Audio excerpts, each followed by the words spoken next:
All right. So I got a question for you. And I had a couple things on this list, but I'm gonna get to something I think is probably more important, more pressing for us to get to.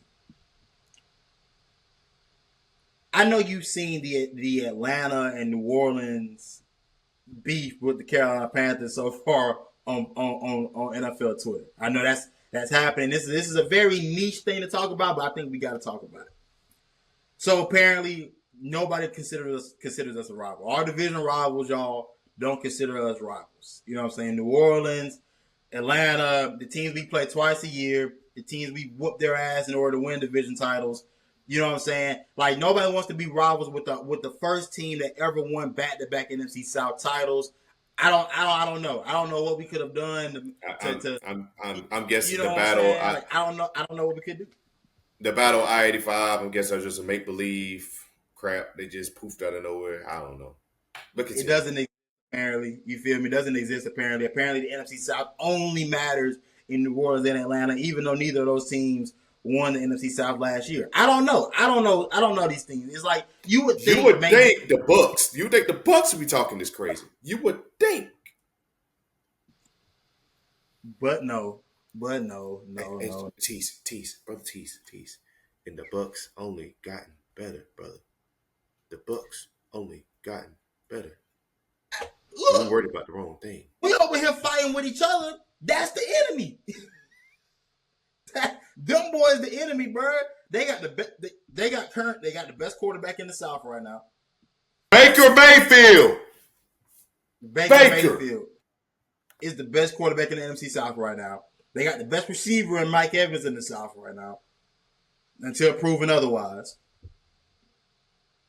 Outstanding. Borderline outstanding. Still the best one. Until You feel? Excel start catches. Until Excel start catches. But then we go. And that's why I said, hold on. Hey, look, could be changing here soon. We on y'all ass, but but yeah, man.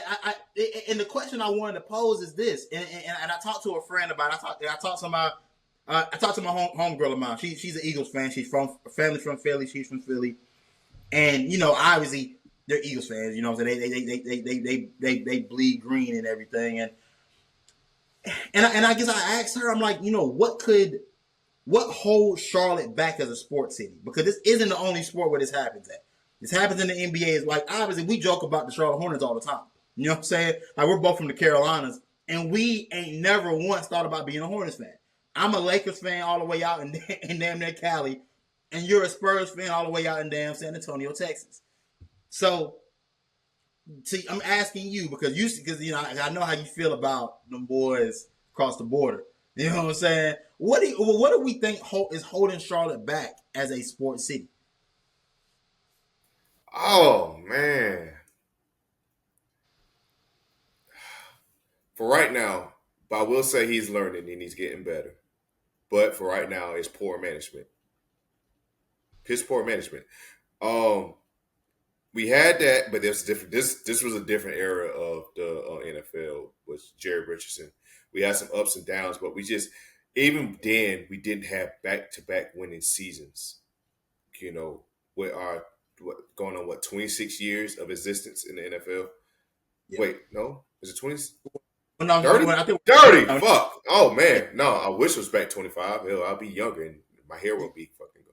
But yeah, 31 years. 31 years of existence in the NFL. Man, I just think it's been just piss poor management. We had a good run with a coach. We have great ones with coaches, i.e., John Fox, Ron Rivera, and hopefully, I see something with Dave Canales. I mean, me and you both talked about it. Dave Canales is a man that not scared to tell it how it is. He definitely won me over with how he handled Terrence Marshall Jr. Um, and what Ian Thomas too? Yeah, Ian Thomas too. That's why I knew we can't see it. I knew Dave. Dave is a serious coach here. All right. He's not giving no fake Hove reference. Talking about take 7 years to turn a franchise around, i.e. the Nebraska head coach. We're not getting that here now. So it's starting to turn. That's what I'm saying. David Tepper is starting to turn now. I think David really wants to win. I think he's serious about that when he say he really wants to win. It's just I think poor management has just really messed up the Panthers right now because if we're not making it to where veterans wants to come play here. We saw an old boy that left the Eagles that was on his way to Charlotte, but his agent said, "Nah, turn around. You're going to Boston. You're not going to get any shine down there in Charlotte." That's it. I hate to bring this up, but that's how veterans are viewing us. Yeah. We never, we it's rare that we get that big veteran signing. We got to find ones like that just underrated. We got to find that underrated. We're not gonna find say let's see. I hate to say it. Say Jamar Chase becomes a free agent. Right. We're not gonna be in play. We're not No. gonna be in play. Remember T Higgins? Remember we wanted T Higgins? Did T Higgins really want to come here? Be honest. Be No. real. Come on. And It, it, he's from Tennessee. He played down there in Pickens County. He played with yeah. them boys, but he didn't want to come back home. And Yeah. and look, man, when me and my friend had this discussion, we were talking about Atlanta. Atlanta came up, and this is what maybe started this whole topic anyway. But it was like even Atlanta, for as much as they haven't won anything either. I mean, they obviously have baseball, but they haven't won anything in football or in basketball. But they do still have an identity as a sports city, and I think one of the biggest problems I see with Charlotte is that I don't believe this city and this team represents the people of Charlotte. Like I think it feels a little too cookie cutter. It feels like good old Southern hospitality, but it doesn't feel like people that I've actually met from Charlotte. Like I've been working here for a few years now. I've met a lot of people, and like I know what I think Charlotte feels like, and I don't think the Panthers nor the Hornets represent what this team, what the people of Charlotte actually look like. I don't think the city does a good job about it either. I think the city has done a good job of making itself appealing to outsiders. I think they've done a good job of making themselves appealing to transplants, people that want to come from up north and want to live in the South and still be in what's considered a major city. You know what I'm saying?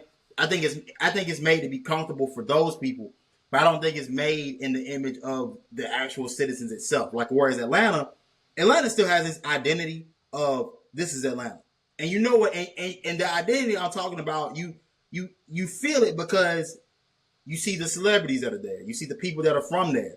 Like the people that are from Atlanta, they represent their city.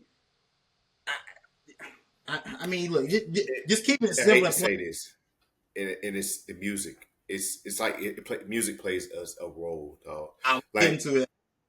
okay, like I'm gonna let you finish. I'm gonna tag back in. I'm gonna let you finish. Okay, okay, all right, but for sure. But you hit it right. You hit the nail right on the head. You took the words right out of my mouth. The music represents the city. It represents the people. Hell, I'm gonna be honest. And what even comes with that music scene? Hell, even the grown folk scene. They're like the gentlemen's clubs and all that. Like that represents that city, and they see that when they see Atlanta. They don't see this painted over version that you made in a perfect image to give to the people to make it palatable for everybody. No, Atlanta got to be Atlanta and be themselves. And it started back in the '90s with Dion and them. And it got exacerbated during the 2000s with Michael Vick and them boys. Like Atlanta gets to be Atlanta every single day, and I don't feel like Charlotte as a city and how it presents itself is representative of its actual citizens that live here. But like you said, it does stem from the music because the music is the culture. And what culture do you have in Charlotte that you can hang your hat on and say, "Hey, this is ours. This is what we do. This is what represents us." And I think that's really where you see the problem at. Like I remember 23, 2023. I was at Bryce Young's first game and second game. Um, week one we was in Atlanta. Then week two was back home, played a Monday night football game against the Saints. The difference is it's just the culture and the vibe, man. It was so dog. I hate to say it, like it pains me to say this, bro. Mercedes-Benz Stadium was a vibe the whole time because they had the crew. Fuck, I hate that I can't remember the group name, but Swag Surf they performed. Yeah. They legit performed. Jeezy did a halftime performance. Ludacris popped up. They had a lineup. Yeah. T.I. popped up. This is during the timeouts. You just getting a, brief little show, you know what I'm saying? But and then the next week at, the bank, we just sound like a Christian rock, in which, not against, anybody listen to Christian music and anything like that. But it's not like just playing like Christian rock music, stuff like that, They was playing Wipe Me Down, which is a, Lil Boosie is a New Orleans rapper. Well, not New Orleans, but, a Louisiana rapper. Why are we playing the ops? No, play more the baby. Play more, the baby was there. They didn't even acknowledge the baby was in the crowd. And the baby was. And they've gotten better about acknowledging the baby since then. But I'm like, I say, but these are the things that you miss when you're not.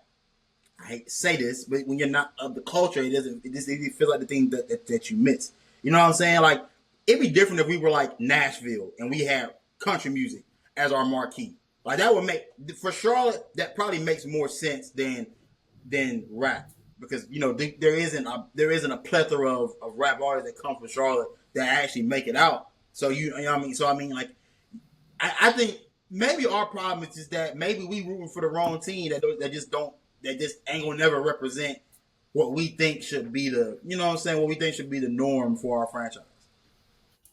And so we gotta ask how would that turn around though? Like, and we're not just saying to make it all just black everything like this, that, and the third. So this year, I expect to hear some shit like, boots on the ground, because that artist is from Orangeburg, if I'm not mistaken. Yeah. Stuff like that, embrace that. Like what we see the market with XL and everything like that. Right now, trail rides and which, if you're from the country, me and you from Union, and I'm from Pelzer. Grew up in Pelzer, South Carolina.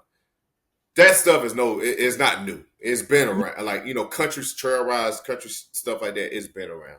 But it's now blowing up in the black community a lot now. Exactly. I think the Panthers should embrace that a little bit more as well, and just not just peel us black folks, stuff like that. Peel everybody, but it'll be better for us, if y'all go that route. That's just all we saying, and it also better management. Exactly. Like you said, that there are things about this team and about the players from this area. Like you said, like y'all have used XL all summer. I've seen XL all damn summer. So much so that I think XL's a damn industry plan at this point. With as much as I've seen XL everywhere. You know what I'm saying? Like you said, use that culture. That culture that he comes from is from South Carolina. It would take y'all having to acknowledge the other side of the border, but you know what I'm saying? Like, yeah. The better side, the more talented side, the side that y'all players come to. Yeah. Hey, man. That side. You feel me? Yeah. That side. You feel me? Sorry. Feel me? I had to get that out. Man. You know what I'm saying? I know my dog been waiting to get that one off his chest, bro. You feel me? But yeah, man. I think you nailed it perfectly, though. I think acknowledging the things that have been going on lately within the culture, within the states of South Carolina and North Carolina, and embracing it. Actually embracing what that looks like and what that means. And honest to God, man, like we gotta get these boys culture, dog. We got like the people that are not from the Carolinas. We got to bring them up to speed as to what it's actually like to be in the Carolinas. And I think the best thing we can do is we gotta wear that with a little bit more pride too, as far as making sure that the things that we grew up on, the things that we seen, are pushed to the forefront, and that those things aren't forgotten. So everybody isn't just looking for whatever